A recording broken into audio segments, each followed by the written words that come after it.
When calculating derating factors, Table 310.15 of the National Electrical Code, or NEC, requires the grounded conductor, often called the neutral, to be counted as a current-carrying conductor. This is important to consider even if you're working with a three-phase system. The reason for this requirement is that even if the current in the neutral wire appears to be zero or very small when the load is balanced, it still has the potential to carry current under unbalanced load conditions. Unbalanced loads can occur due to variations in the loads connected to each phase or other factors affecting the current distribution. By derating the neutral wire, you ensure that it has enough ampacity to safely handle these situations where the load isn't perfectly balanced. Let's consider an example, a three-phase circuit using number 12 THHN conductors for the black, red, and blue phases. If you also have a number 12 THHN conductor serving as the neutral and a number 12 THHN conductor as the green grounding conductor, you need to calculate the total number of current-carrying conductors. In this case, you have three-phase conductors plus one neutral conductor, which equals 4 current-carrying conductors. Remember, the grounding conductor is not considered a current-carrying conductor for derating purposes. The ampacity of number 12 THHN is typically 25 amps. However, with 4 current-carrying conductors, you need to apply an 80% derating factor. To calculate the derated ampacity, multiply 25 amps by 0.8, which equals 20 amps. This means that the maximum load that can be connected to each phase is limited to 20 amps when using number 12 THHN with this configuration. Now let's discuss the trunk line wiring method, where multiple circuits are combined into a single conduit to reduce conduit size. This practice is somewhat controversial. Although it may seem to save conduit and space in some instances, it can also lead to problems such as wire damage, excessive heat buildup, and issues with code compliance. The NEC doesn't specifically address trunk lines, but it does emphasize the importance of proper spacing and protection of conductors. Therefore, it's important to approach trunk lines with caution and ensure that all NEC requirements are met. The best approach is to follow the NEC guidelines and derate all current-carrying conductors, including the neutral. This ensures that the conductors have sufficient ampacity to handle the expected load and maintain safe operating temperatures. It's essential to prioritize safety and compliance with the electrical code to prevent potential hazards and ensure the reliability of electrical systems. When running multiple current-carrying conductors in a raceway or cable, the ampacity of each conductor must be derated according to NEC Table 310.15 cone. This table provides adjustment factors based on the number of current-carrying conductors in the raceway or cable. The more conductors you have, the greater the derating factor. For example, if you have 4 to 6 current-carrying conductors, the ampacity must be derated to 80% of its original value. If you have 7 to 9 current-carrying conductors, the ampacity must be derated to 70% of its original value, and so on. It's important to note that the neutral conductor in a single-phase 3-wire circuit is considered a current-carrying conductor. In a 3-phase 4-wire Y circuit, the neutral conductor is only considered a current-carrying conductor if the majority of the load is nonlinear. Nonlinear loads, such as electronic devices, can cause harmonic currents to flow in the neutral conductor. These harmonic currents can increase the temperature of the neutral conductor and require it to be derated. To determine if the load is considered nonlinear, you should consult with a qualified electrical engineer or refer to the equipment manufacturer's specifications. When determining the number of current-carrying conductors in a raceway or cable, you should only count the conductors that carry current under normal operating conditions. Grounding conductors in equipment grounding conductors are not considered current-carrying conductors. Control conductors that only carry current during starting or control operations are also not considered current-carrying conductors. When derating conductors, you should always use the allowable ampacity of the conductor as listed in NEC Table 310.16. This table provides the allowable ampacity for various conductor sizes and insulation types based on an ambient temperature of 30 degrees Celsius, which is 86 degrees Fahrenheit. If the ambient temperature is higher than 30 degrees Celsius, you must apply an additional derating factor according to NEC Table 310.15 Brown. This table provides temperature correction factors for various conductor insulation types. For example, if the ambient temperature is 40 degrees Celsius, which is 104 degrees Fahrenheit, you would multiply the allowable ampacity by the temperature correction factor listed in Table 310.15 bone for the specific conductor insulation type. In addition to derating for the number of current carrying conductors and ambient temperature, you may also need to derate for voltage drop. Voltage drop is the reduction in voltage that occurs as electricity flows through a conductor. Excessive voltage drop can cause equipment to malfunction or operate inefficiently. The NEC recommends limiting voltage drop to 3% for branch circuits and 5% for feeders. To calculate voltage drop, you can use the following formula: voltage drop equals 2 times K times I times D divided by Cm, where K is the conductor material constant, which is 12.9 ohms for copper and 21.2 ohms for aluminum. I is the current in amps, D is the one-way distance of the circuit in feet, and Cm is the circular mils of the conductor. If the calculated voltage drop exceeds the recommended limits, you may need to increase the size of the conductor or reduce the length of the circuit. When installing conductors in a raceway or cable, it's important to follow the NEC requirements for conductor fill. Conductor fill refers to the percentage of the raceway or cable cross-sectional area that is occupied by the conductors. The NEC limits the conductor fill to prevent overheating and ensure that the conductors can be easily installed and removed. The maximum conductor fill for a raceway varies depending on the type of raceway and the number of conductors. For example, the maximum conductor fill for a conduit is typically 40% when there are 3 or more conductors. To calculate the conductor fill, you need to determine the cross-sectional area of each conductor and the raceway.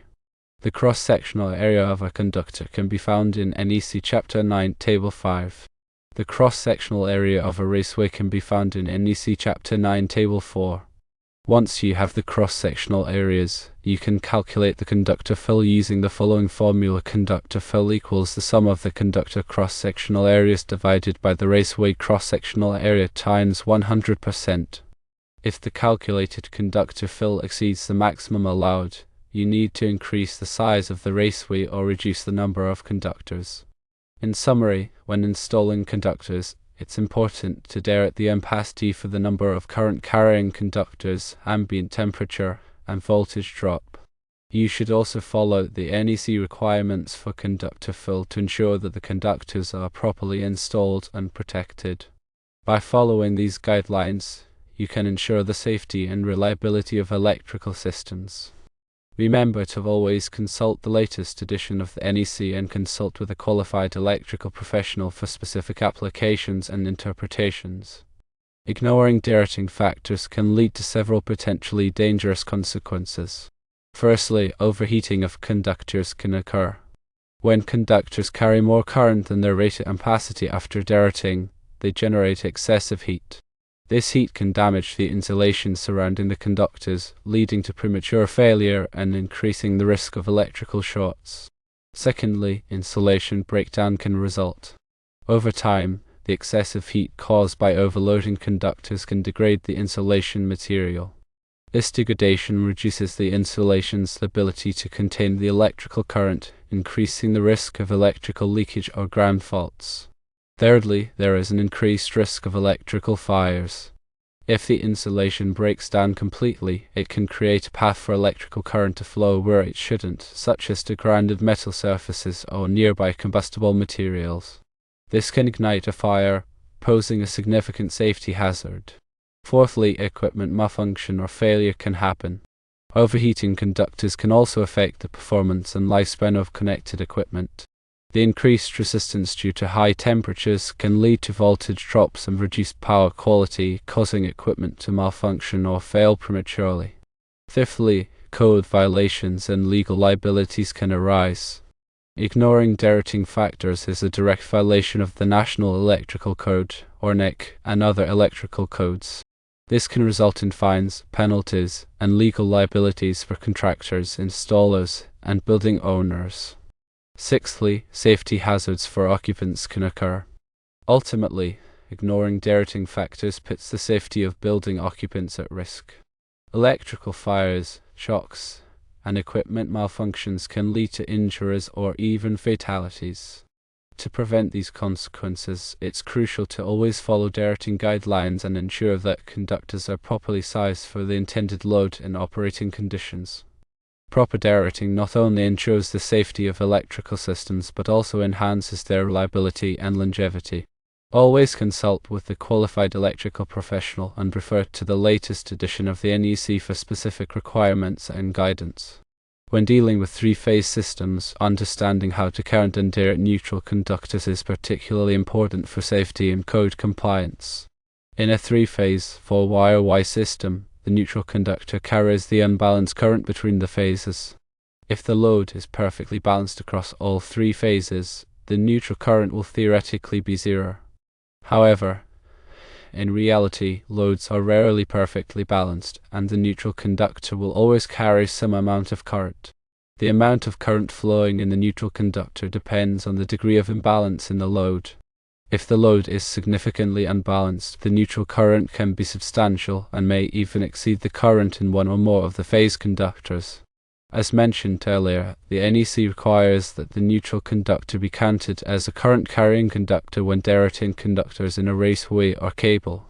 This is because the neutral conductor carries current under normal operating conditions, even if the load is somewhat balanced. However, there is an exception to this rule for three-phase 4-wire Y systems where the load is primarily nonlinear. Nonlinear loads, such as electronic devices, can generate harmonic currents that flow in the neutral conductor. These harmonic currents can significantly increase the neutral current, even if the load appears to be balanced. If the majority of the load is nonlinear, the NEC requires that the neutral conductor be counted as a current-carrying conductor and derated accordingly. To determine if the load is considered nonlinear, you should consult with a qualified electrical engineer or refer to the equipment manufacturer's specifications. Some common examples of nonlinear loads include computers, electronic ballasts for fluorescent lighting, variable frequency drives, and other electronic equipment. When derating conductors in a three-phase system, it's important to consider the worst-case scenario for neutral current. This means assuming that the load is as unbalanced as possible and that the neutral conductor will be carrying the maximum allowable current. In some cases, it may be necessary to increase the size of the neutral conductor to accommodate the expected neutral current. It's also important to ensure that the neutral conductor is properly grounded to prevent voltage fluctuations and reduce the risk of electrical shock. The grounding of the neutral conductor should comply with the requirements of the NEC and other applicable codes. Ignoring the neutral conductor derating requirements in a three-phase system can have serious consequences. Overloading the neutral conductor can cause it to overheat, leading to insulation damage, electrical fires, and equipment malfunctions. It can also create safety hazards for occupants and result in code violations and legal liabilities. Therefore, it's crucial to carefully consider the neutral conductor when designing and installing electrical systems and to follow all applicable codes and standards. Always consult with a qualified electrical professional for specific applications and interpretations. In addition to the number of current-carrying conductors and ambient temperature, another factor that can affect the ampacity of conductors is the presence of conduit nipples. Conduit nipples are short sections of conduit that are used to connect enclosures or equipment together.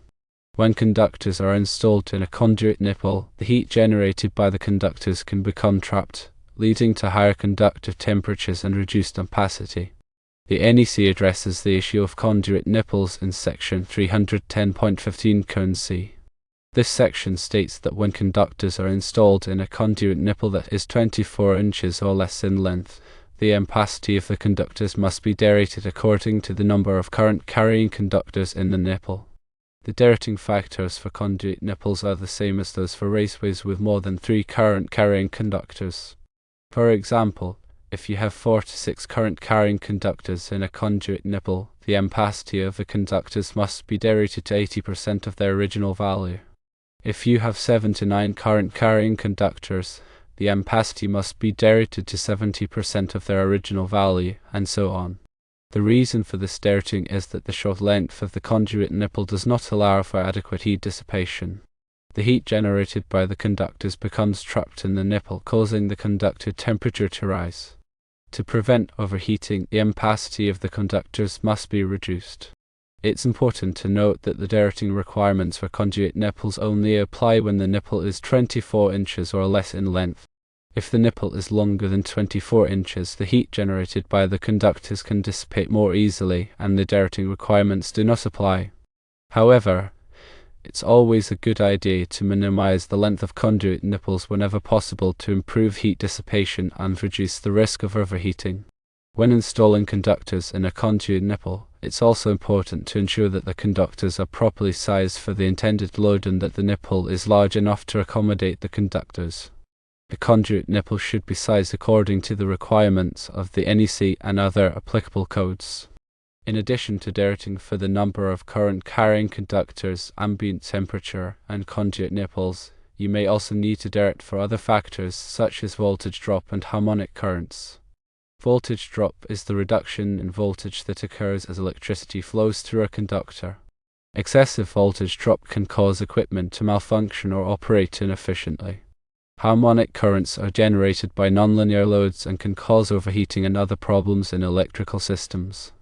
It's important to consider all of these factors when designing and installing electrical systems to ensure that the conductors are properly sized and derated and that the system is safe and reliable.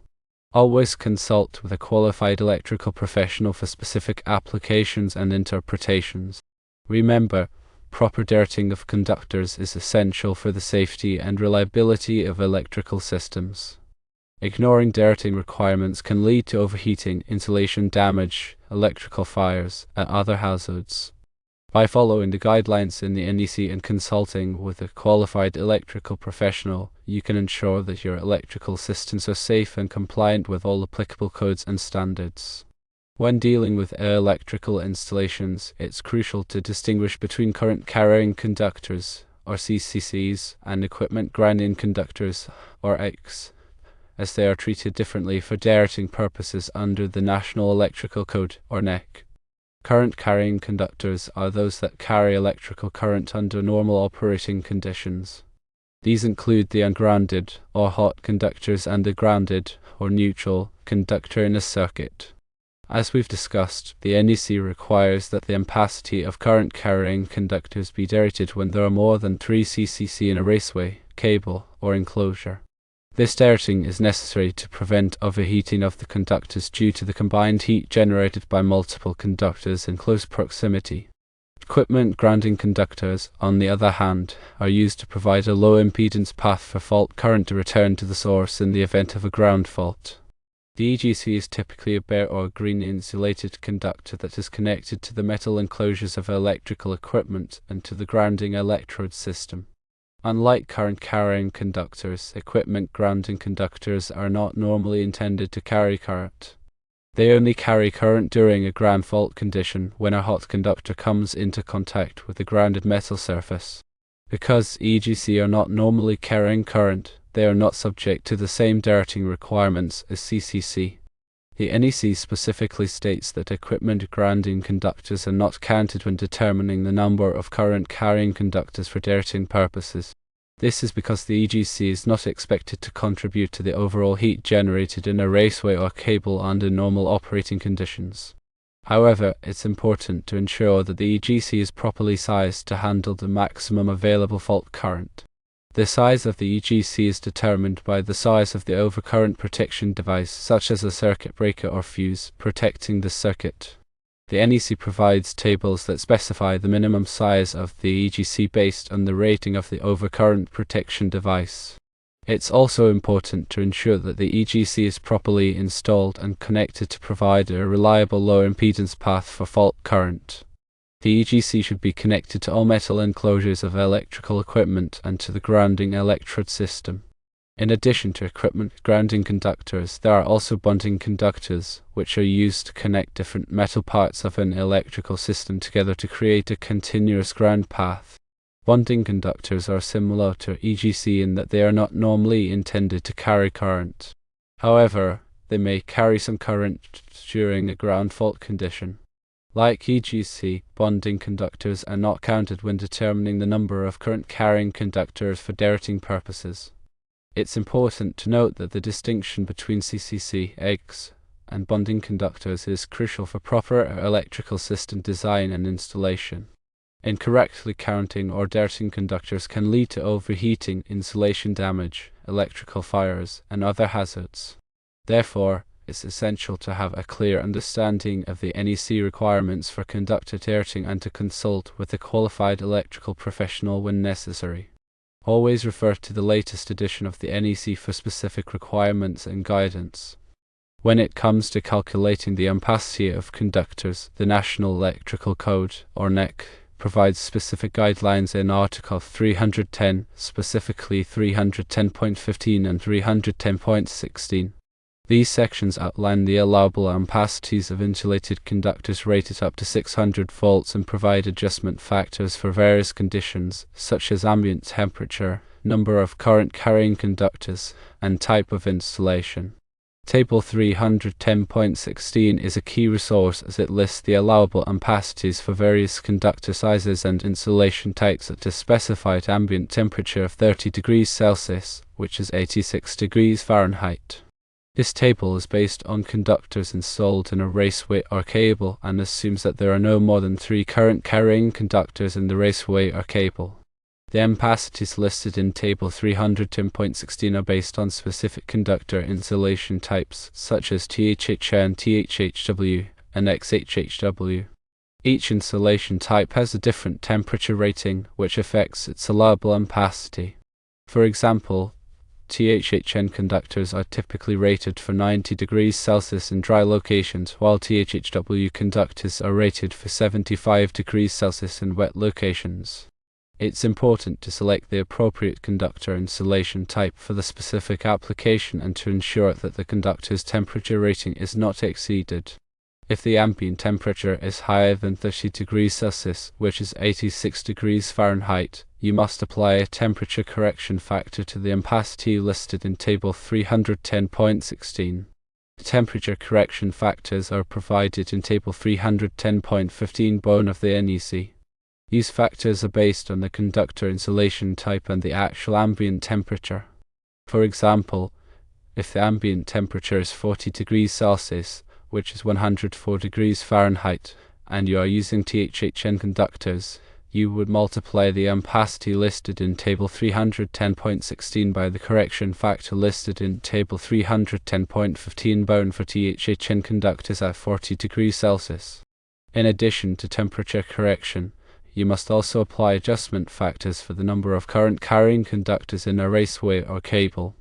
As we've discussed, the NEC requires that the ampacity of current carrying conductors be derated when there are more than 3 CCC in a raceway or cable.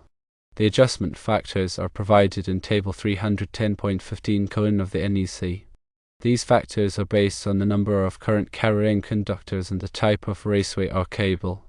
For example, if you have 4 to 6 current carrying conductors in a raceway, you would multiply the ampacity listed in Table 310.16 by the adjustment factor listed in 310.15 cone for 4 to 6 conductors.